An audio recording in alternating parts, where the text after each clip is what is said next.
जो आगे है वो और बड़ा अपडेट यहाँ पर अदिति दे देते हैं। इस मामले में लगातार अपडेट आ रहे हैं। जिसके फोन से सोनम ने बात की वो एनडीटीवी पर है और इंदौर में अपने परिजनों से सोनम ने बात की थी, ये खबर सामने आई थी। फोन लेकर किसी से वहां पर वो जानकारी अपने परिवार में उसकी तरफ से दी गई थी। साहिल के मोबाइल फोन से उसने यहाँ पर फोन किया था। उस व्यक्ति का नाम साहिल बताया जा रहा है, वो एनडीटीवी पर है, जिससे उसने यहाँ पर फोन लेकर बात की थी। उस व्यक्ति का क्या कहना है वो भी आप यहाँ पर देखिए। ये रात का 1 बजे का बात है। दुकान पे वो आई थी और रोते टाइम बोल रही थी कि भैया कॉल करना है घर पे। उसके बाद हम अपना मोबाइल दिए, वो अपने घर पे कॉल की। उसके बाद हम बोले आप वहाँ पर जाके बैठ जाइए। पुलिस को कॉल किए, पुलिस आई। उसके बाद वो पुलिस लेके गई है, इतना ही बात है। और ये केस मध्य प्रदेश का जो सोनम और राजा रघुवंशी का वो वाला था। तो ये जो व्यक्ति है साहिल इनका नाम है, जो बता रहे थे कि रात के वक्त वो आई थी रोती हालत में और फोन की बात उन्होंने कही कि आप फोन दीजिए, मुझे परिवार से बात करनी है। उसके बाद परिवार से संपर्क साधा, फिर उनको वहां पर बैठने के लिए इनकी तरफ से कहा गया, फिर पुलिस आई और इस तरह से मामला जो है वो आगे यहाँ पर बढ़ा है। तो एक के बाद एक ये अपडेट आ रहे हैं जो हम लगातार आप तक यहाँ पर पहुंचा रहे हैं। अब यूपी पुलिस का ये कहना है क्योंकि यूपी में ये मामला नहीं है, इसलिए वो इनसे पूछताछ नहीं करेंगे सोनम से, और यहाँ पर शिलांग पुलिस को सौंप दिया जाएगा क्योंकि वो इस मामले की जांच कर रही है। और अब इंतजार इस बात का है कि शिलांग पुलिस गाजीपुर यहाँ पर पहुंचे और सोनम को वो वहां से लेकर जाएंगे। तो ये बड़े अपडेट हैं यहाँ पर। लेकिन क्या इस मामले में अब तक हुआ है ये भी आप जरा यहाँ पर देखिए।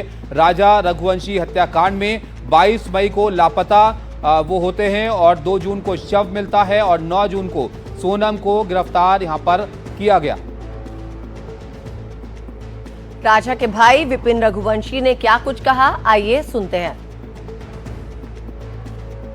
देखिए इसमें जो है कल राजा रघुवंशी और सोनम रघुवंशी जो वाइफ है उसकी है, उसका फ़ोन आया था गोविंद के पास में करीब अपने 1:45 बजे करीब। तो उसने कहा था मैं बिट्टी बोल रही हूँ भैया। तो सोनम ने बोला कौन बिट्टी, बोला कि बहन सोनम रघुवंशी बोले। तो उसने कहा बोले एक काम कर, तो बिट्टी है सोनम रघुवंशी जो भी है, तो पहले मुझे वीडियो कॉलिंग कर, मुझे तेरा चेहरा दिखा, तो कौन है वो है, तो सोनम दूसरी है। तो सोनम ने वहाँ से वीडियो कॉलिंग करी। वीडियो कॉलिंग करने के बाद में कंफर्म हुआ हमारे को, तो हम लोगों ने यूपी पुलिस को फ़ोन लगाया गया है। यूपी पुलिस वहाँ पे आई और फिर सोनम को लेके गई वहाँ पे, और वहाँ पे जाकर थाने में बैठी बाकायदा। इसमें कोई गिरफ्तारी पुलिस के द्वारा नहीं की गई थी, वो ना ही पुलिस ने सोनम ने सिलेंडर किया है। ये सारी चीज़ झूठी इसमें है, ये अफवाह फैलाई जा रही है। और इसमें डीजीपी साहब जो कह रहा है इसके अंदर है, तो सोनम रघुवंशी जो है इसमें हत्यारी है। तो हम लोग कह रहे हैं अभी सोनम रघुवंशी मिली नहीं है वहाँ पे है, और ये 4 हत्यारे जो है, इन चारों से भी बातें सारी क्लियर हो नहीं पाई है। ये चारों लोग जब तक यहाँ पे सोनम के सामने नहीं बोल पाएंगे तब तक हम लोग इसको चीज़ों को मानने राजी नहीं। देखिए अभी यूपी पुलिस जो है वहाँ सोनम है और 3 आरोपी जो है वो एमपी इंदौर में है। तो इन लोगों को जब तक सोनम के सामने आमने सब खड़ा नहीं किया जाएगा जब तक हम लोग माने राजी नहीं इस चीज़ को। देखिए सोनम का व्यवहार उसमें अच्छा था, हमको इसमें अगर कोई डाउट नहीं लगा तो सोनम ऐसे कुछ कर सकती है, और हम लोग जब तक नहीं मानेंगे जब तक सोनम के मुँह से हम लोग सुन नहीं ले।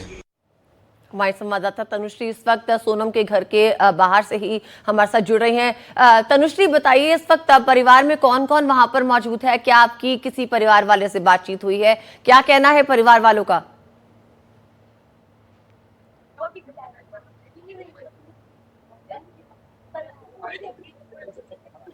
तनुश्री आप सुन पा रहे हैं हमें?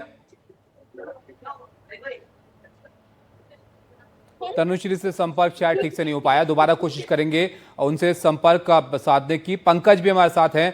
पंकज जरा बताइए, अब इंतजार है कि मेघालय पुलिस वहां पर पहुंचे और वो सोनम को यहां पर ले, फिलहाल वहां पर क्या कुछ चल रहा है? देखिए यूपी पुलिस से जो जानकारी मिली है और पूरी कहानी जो तस्वीर है वो साफ हो गई है कि किस तरीके से सोनम वहाँ काशी ढाबे पे नंदगंज इलाके में मिली। फिर उसने अपने घर वालों को फ़ोन किया, उसके बाद डायल 100 को ढाबे वाले ने सूचना दी, पुलिस वहाँ पर पहुँची, फिर घर वालों से बात कराई गई, वीडियो कॉल हुआ, ये पता लगा कि वो सोनम रघुवंशी ही है। और उसके बाद उसने ये बताया कि उसकी मतलब तबीयत ठीक नहीं है, उसे हल्का सा बुखार भी है और उसे उल्टी भी आ रही है। उसे मेडिकल कॉलेज ले जाया गया जहाँ उसका मेडिकल परीक्षण हुआ, उसे दवा दी गई, अभी 1 स्टॉप सेंटर पर है। यूपी पुलिस के जो डीजीपी हैं राजीव कृष्णा, उनसे जो बातचीत हुई तो उन्होंने कहा कि यूपी पुलिस का इसमें बहुत बड़ा रोल नहीं है, वो एक फैसिलिटेटर की तरह काम कर रही है। मेघालय पुलिस और इंदौर पुलिस जब आ जाएगी, चूंकि मेघालय पुलिस इस पूरे मामले की जांच कर रही है जिसमें राजा रघुवंशी की हत्या हुई है, ये आरोप लग रहे हैं सोनम पर और उसके साथियों पर, तो वो कह रही है कि हम इस मामले में कुछ नहीं करेंगे। जब एक बार मेघालय पुलिस और इंदौर पुलिस आ जाएगी, मेघालय पुलिस जो इसकी जांच करी उसको सुपुर्द कर दिया जाएगी और वही सोनम रघुवंशी से पूछताछ करेगी कि कैसे क्या ये पूरा मामला हुआ। 16 दिनों 17 दिनों के बाद में सोनम रघुवंशी कैसे गाजीपुर के एक ढाबे तक पहुंच जाती है जी। और फिर ये जो कहा जा रहा है कि उसने घर वालों से संपर्क किया और फिर बाद में पुलिस वहां पहुंची। अच्छा, एक और बात यहाँ पर बताइए। अब से थोड़ी देर पहले अमिताभ यश जी से बात हो रही थी तो वो कह रहे थे कि उनके पास इस बात की जानकारी नहीं, कोई और गिरफ्तारी भी यहाँ पर हुई है। तो एक और गिरफ्तारी हुई है वहां पर सोनम के साथ? देखिए, मेरी जितने भी लोगों से बात हुई, गाजीपुर के एसपी हैं, उसके बाद वाराणसी के डीआईजी, वाराणसी के एडीजी, जितनी पुलिस अफसरों से बातचीत हुई है, किसी और गिरफ्तारी की बात अभी तक सामने नहीं आई है। सिर्फ सोनम की बरामदगी जो है वो यूपी पुलिस के जरिए हुई है, बस इतनी सी जानकारी दी गई है। किसी और की गिरफ्तारी की अभी तक कोई आधिकारिक रूप से जानकारी यूपी पुलिस की तरफ से नहीं आई है। और पंकज, जो व्यक्ति जो संदिग्ध लापता है जिसके बारे में बताया जा रहा है, क्या ये पता चल पाया है वो कौन है? देखिए, बार बार यूपी पुलिस का यही कहना है कि उसका बहुत बड़ा रोल नहीं है, ना वो इस मामले में पूछताछ कर रही है।